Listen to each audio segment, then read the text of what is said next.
I'm Robin, and I'm trans. Hi, I'm Ben, and I'm trans. And you're listening to Ben and Robin Are Trans, America's #1 podcast about a person named Ben and Robin who are trans. That is true. We are flying off the top of those charts.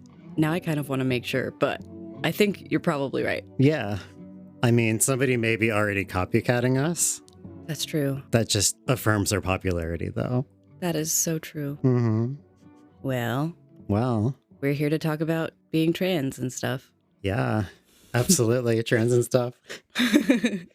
So Ben and I, every time we hang out or just like text or whatever, it turns into a podcast basically. And just like talking about our own stories and stuff like that. Mm-hmm.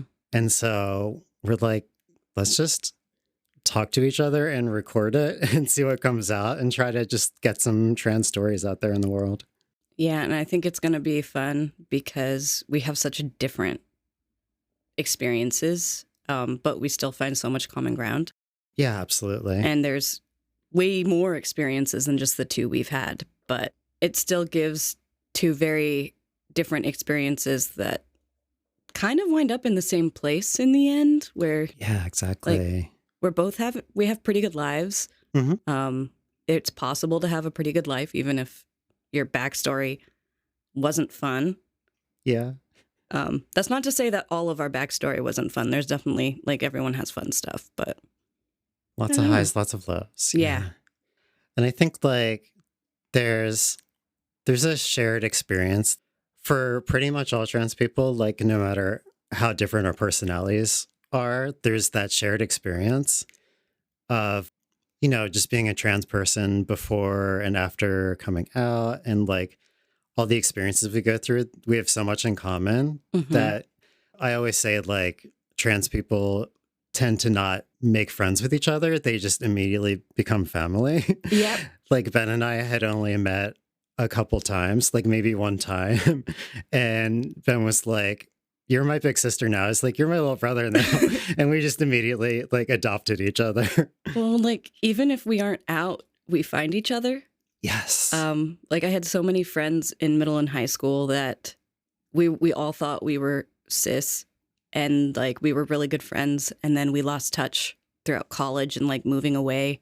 And then during COVID, we reconnected, and like most of us are trans now, and we all transitioned separately without knowing the other ones were. So like, I don't know, it's just, I studied crabs in grad school, and they have this like chemical cue that allows them all to settle together once they're no longer planktonic. And I feel like it's called being gregarious. And I feel like trans people have this gregarious trait that makes us conglomerate. Yeah, 100%. And it makes me really happy. Yeah. I love it. And yeah, it's kind of like if being trans was a cake. You can have all sorts of different ingredients and still be a cake. And at the end of the day, you're a cake. So like, we may all have different flavors and ingredients, but we still have a lot in common. Yes, we're all cakes. We're all snacks. No, it's funny that you say that, because I feel like most of the people in my life, like if I were to go back and look at my wedding album now from years ago, it's like a big closeted pride parade, basically. I feel like not everybody, but like a huge amount of the people that like I hung out with and everything, like throughout my life, everybody's queer now. Well, and pride parades, not everyone is queer. Some people are allies. So like your wedding was still a pride parade. Yeah, exactly. And I mean, sometimes there's protesters at pride parades too. And so like, depending on who your wedding guests were, you had some of those people with like, "You're going to hell" signs in the corner, like totally standard pride. Not appropriate at a wedding. No, I would say. Not appropriate at pride either. Yeah. But not so much. It was still a pride parade. Oh my God. This is official cat of the podcast, Luffy. Hello, podcat. Yeah. He's all over the place now. I love it. I'm so proud of you, Luffy. Yeah. I will say, Luffy did tear down my pride flags the other week. I was like, I didn't know you were homophobic, but here we are. Well, but you have two moms and you can't do anything about it now. You weren't actively feeding him at that moment, so... That's why, yeah. Podcats are very important. So how would you... I don't want to say, like, how do you identify gender-wise? Because I really hate that language. It's like... I have issues with that. Hmm. But I think a better way of talking about it, and I got this from Tuck Woodstock on the Gender Reveal podcast, which I love. But they always say, in terms of gender, how would you describe yourself? I feel like how do you identify is a little bit invalidating Yeah, yeah, because it's yeah. like, it's what you actually are. So, Ben, how would you describe what your gender is? So it's a little complicated. So I'm assigned female at birth. Mm-hmm. Uh, I, if being from my perspective, if like cis woman was one end of the spectrum and like 100% binary trans man was the other, I'm like 75% to trans man. Okay. Like I've got non-binariness within me, but until I'm able to medically transition, I don't really focus on it. But just if I'm being 100% my authentic self, like it's pretty obvious I have non-binary vibes to me, I think. And it's not just that I haven't medically transitioned. It's just I like feminine things. I don't really want to. It's affirming when people call me a man, but it doesn't necessarily fit right. It's kind of like it's a shirt I can wear, but the cut isn't necessarily right for me. Mm-hmm. But I still like it more. Like I like it. How about you? I am a trans woman, and I feel like at this point in my life, like I had experimented over the years with like, am I non-binary? Am I somewhere in between? There's one point where I was talking to my partner, Erin, about like gender stuff. And I was like, I don't know. I think maybe I'm like on the gender spectrum, 90% female or whatever. She's like, no, you're not. You're just a woman. I was like, yeah. I think for me, a lot of it was just like myself coming to terms with what I really was and just as much like what I was comfortable sharing with the world about it. Because I had so much trauma about it from growing up and the rest of my life and everything that it's been such a long process getting to a point where I feel safe talking about myself at all, which now I'm like very publicly trans. I have 2 podcasts about being trans. And so like I took a hard right turn there. It's been a really good experience though, doing the podcast thing and doing TikTok and everything, because it's forced me to just constantly talk about myself, which is not a thing that I'm used to doing. I had like 10 years of incredibly awkward therapy leading up to that. Whereas, like, when I started therapy, I was like, I feel bad all the time and I don't know why. Do I need drugs or do I need to talk to people? And that's a whole other can of worms, doing therapy as a trans person. Oh, Yeah. Yeah. We will absolutely get it into like a full episode about that in the future. But yeah, it's been like such a long journey, just even feeling safe to feel my own feelings and being trans and just like being a female person as a child was not okay and like not safe for me to be. Like it was like a threat for me. So, and as like a trans woman, there's so much more stigma. Like for me growing up as like a more masculine girl, it's so much easier to get away with and just fly under the radar. Yeah. So like, of course you had to try to feel like you were hiding because it's a genuine physical safety issue. If you're assigned male at birth, as soon as you start leaning into the feminine, especially if you come from a religious community, like it is a real safety issue. Absolutely. It was very much a safety issue for me. We're getting a cat distraction a little bit. Yeah, I'm getting a cat distraction. That's okay. He knows I need a little distraction. Yeah. Or she. I'm sorry, Nami. I misgendered you. The closet can be a safe space, and I think it's important to feel like there's someone you can come out to that is going to catch you if you fall. It's really hard. I mean, I came out late in life too. Like, I think you're a little bit older than me. So, like, not quite as late as you, but both adults. Yeah. When we came out, you've got to know that you can come out. Like, you can't just. Well, some people do. It turns out all sorts of different ways, but only you can know when it's right for you to come out. And sometimes you guess wrong. But hopefully you make it through. Yeah, exactly. I saw somebody on TikTok pretty recently. use a pretty good analogy. They were like, when they were talking about the specific topic, they were like, I tell people to think about it as like an M. Night Shyamalan movie. And at the end of the movie, it's like, guess what? I was a girl all along.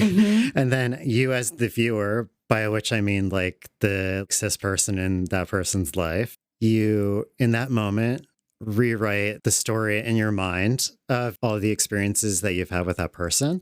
And you're like, oh, that makes sense now. This person who's like actually this gender, that's how they were like as a kid and for all our relationship. And you connect the dots and you kind of rewrite that. You're like, cool, I get it. Like that's the whole story. It's exciting when somebody comes out to me because I get to connect all those dots. And like, I feel like it brings me a lot closer to people, both when I come out to somebody else and vice versa. For me, it's genuinely exciting. Like I get to learn so much more about you. It's great. That's amazing. I never thought about it like that, but that describes my own life experience. Was like me looking back at all the plot twists of my own life. You do it for yourself too. too. Like, holy crap. Whoa. Yeah, exactly. Yeah, it wasn't until I was 27 and someone asked if I wanted to try new pronouns. I came out that day. I went with they, them at first, and then it was probably only a couple months before I noticed that if I told people they, them, they would defer down. Like they would just take it down a notch and still use she, her. But if I told people he, him, then they would use they, them. Yes. Which is why I say my pronouns are he, him. And when people use they, them, it can upset me. Sometimes it doesn't, just because my parents refused to ever do he, him. They told me that when I switched to he, him, I was changing the rules and that wasn't allowed, which for the record, you can change your pronouns anytime you want. You can be gender fluid and have different pronouns every hour. You are allowed to do whatever you want with how you relate to the world, as long as you're not hurting people. Yeah. And asking someone to use pronouns is not hurting people. No, not at all. Being uncomfortable is part of the human experience. And if you're feeling uncomfortable, you might need to do some reflecting. But that is not hurting someone. But yeah, I think once I'm medically transitioned, hopefully in the next year or so, I will be much happier with they, them. If strangers use they, them for me, I'm like, oh my God, this is the best thing ever. Because at least they're not assuming she, her. If friends of mine use they, them for me, it really depends on if they're the type of person who just uses they, them for everyone because they have a hard time keeping track, or if it feels targeted. If it feels targeted, then I'm just like, come on.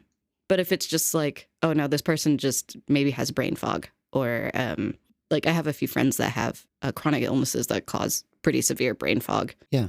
Then I'm just like, hey, I love you. I know you're doing your best, and you can call me they, them all you want. But it really just depends. So I am only she, her. I don't use they, them, but there are several people who will only call me they, them because they're uncomfortable saying she, her. And I'm like, that's not helping. Like, those aren't my pronouns either. I feel like some people do try to be more inclusive by just calling everybody they, them and stuff like that. And it's like, at the face of it, it's a good idea, but I have heard a lot of binary trans people say, like, I had to fight for my identity. And if you're somebody who knows what my pronouns are, like what my gender is, and you call me they, them, you're still misgendering me. And I fully agree with that. Like, I would much prefer, for at least until I say otherwise, for people to just use he, him for me. But sometimes I'm just too dang tired. And it really does, it depends on the friend. And if I can feel that discomfort behind it, or if they're just really damn tired. Yeah, exactly.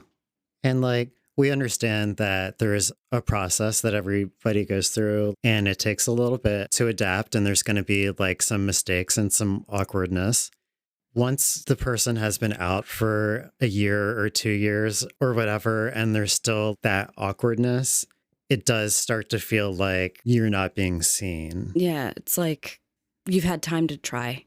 Yeah, and I think the actual pain of being misgendered isn't in the word that people use, but that when they say the word, they're not seeing you for who you really are. Like, if somebody uses the wrong pronouns for me, even if they correct themselves, which is like, you should do that, absolutely. And it's really appreciated. I'm happy when people correct themselves. But my mind still does go to this place that, like, for a second they saw me as a man and they had to mentally correct. Mm-hmm. And like, that's what the actual pain of misgendering comes from, for me at least. It's not like the word, it's that you see a glimpse into that person's mind for a moment and you're like, is this how they really see me? I know it can be hard for a loved one to come out and for you to find out that how you related to them didn't fit and that person has been uncomfortable the whole time. And hopefully that's where their loved ones are coming from is, I can't believe they've had to be uncomfortable this whole time. Don't take it personally. They're not trying to hurt you. They're not trying to make you uncomfortable. They're just trying to be able to breathe.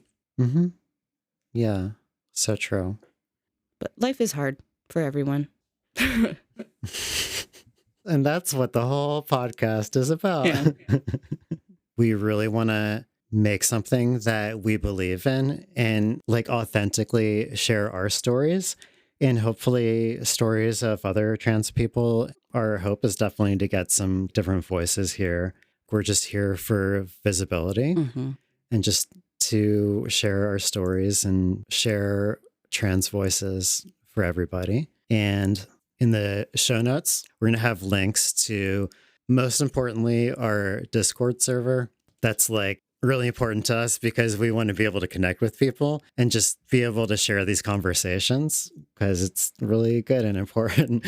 And I do want to make sure that our listeners know that it's not just going to always be only two white people. We do understand we have so much privilege and we have a huge list of guests, both people we know and also like professionals working with trans people that we'd like to get on here if we can find a good rhythm. Mm-hmm. And if my cat stops eating my notes. But I'm mostly just really excited to, I think what I said to you a while ago when we first started talking about the idea of doing a podcast is I want to help other people realize that they're not crazy. I mean, I might be, but just because you have feelings and that sometimes things are hard, and maybe even if your life is good, things can still be hard, and that doesn't make you crazy. Like, other people feel similar, maybe the same. Maybe you have a different experience. If so, tell me about it. I want to hear about everything, and I want to support people. Yeah, absolutely. All right. Well. Oh my gosh. That's Nami. That's Nami, and this is Luffy up here on the table. Nami's got the book now. All right. Well, this has been Luffy, and that's been Nami. I am Robin. I'm Ben. Thank you guys for joining us. We'll see you next time.